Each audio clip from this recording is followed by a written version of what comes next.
I guess on October 25th, 2011, I didn't have much knowledge about Oakland Police Department, and I kind of went with the expectation that the worst that would happen to me is maybe get roughed up or arrested.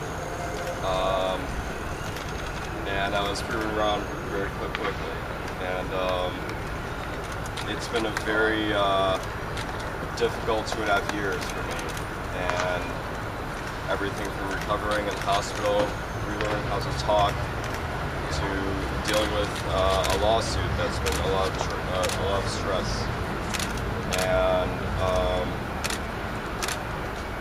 you know, I think, along with what Jim and Rachel were saying, that the use of these weapons by Oakland Police Department,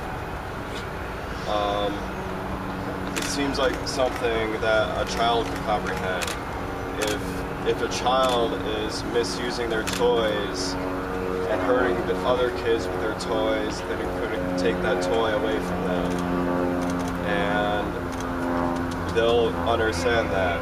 Now, we'll see if Oakland Police Department will be able to do the same thing and just not use them, because they could have accomplished a better outcome, a better goal without using these weapons that hurt people.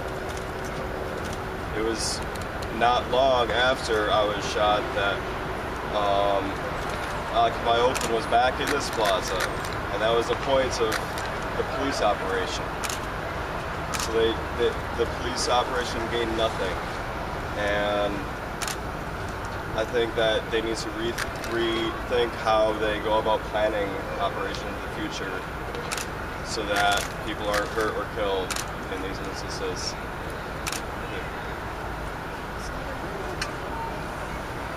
No, I haven't been able to work. I tried going back to work in 2012, and it didn't work out. I had many problems, many cognitive difficulties that prevented me from being able to go back to work. Scott, what do you remember about that moment? I remember pretty much just waking up on the floor after they had shot me, waking up on the pavement, and I wasn't sure what happened to me. I thought maybe I might have tripped. I didn't realize how hurt I was, and other people convinced me by carrying me away, and when they asked me my name and I couldn't answer, I believed them that I was probably pretty well hurt. What do you plan to do now, and how will the effects of the injury play into that? I'm really not sure what I'm going to do now. It's been hard for me to plan what I'm going to do, but now that this has been resolved, I'll have more of an idea of being able to think about that and find out what I can do. Have you learned which officer shot you in the face and threw the tear gas canister at the group trying to assist you? Well, what's really clear is that it was an Oakland police officer. It was one of 2 Oakland police officers who were to Scott's immediate left and were the only officers on scene who could have shot him and shattered his skull in that way, because they were the only officers with the lead-filled bleed bags who were close enough. In addition, Officer Robert Roach threw the CS blast grenade onto Scott and the people who were trying to come to his aid.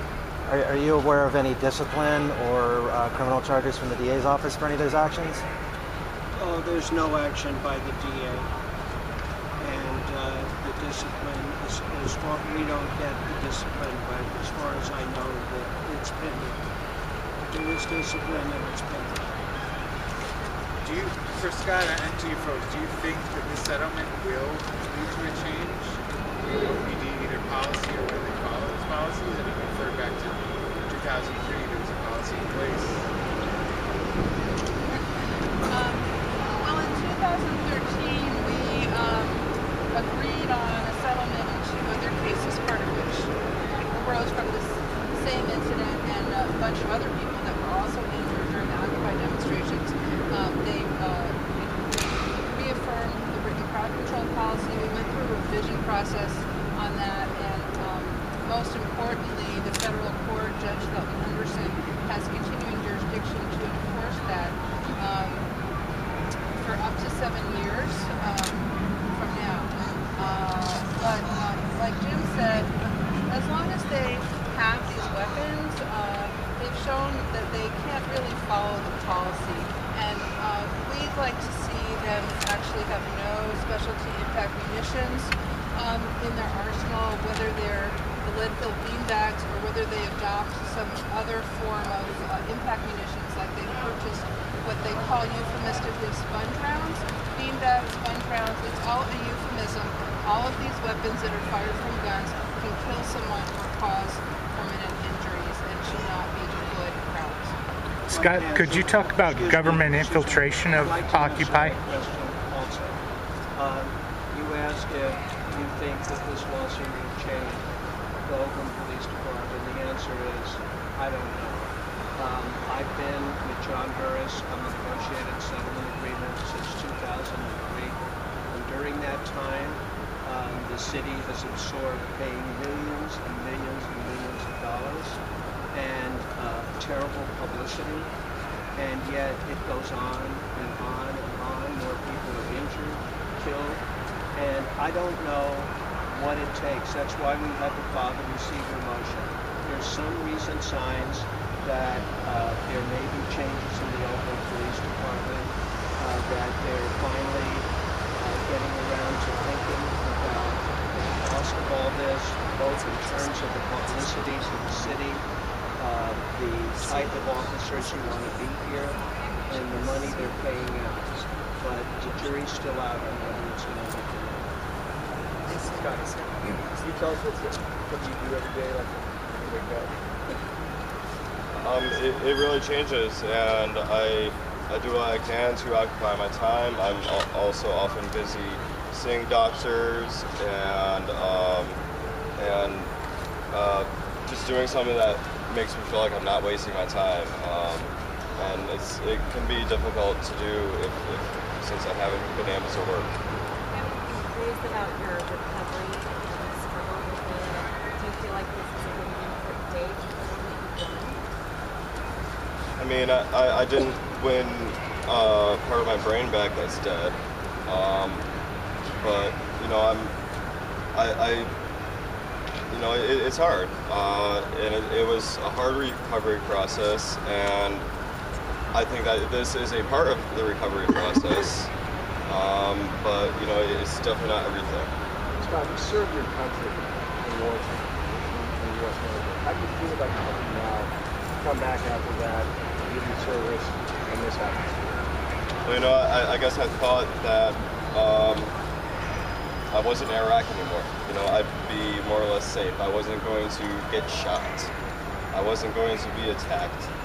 And you know, Oakland Police proved me wrong in that, and it makes it feel less safe in general, especially around people who are supposed to be protecting you.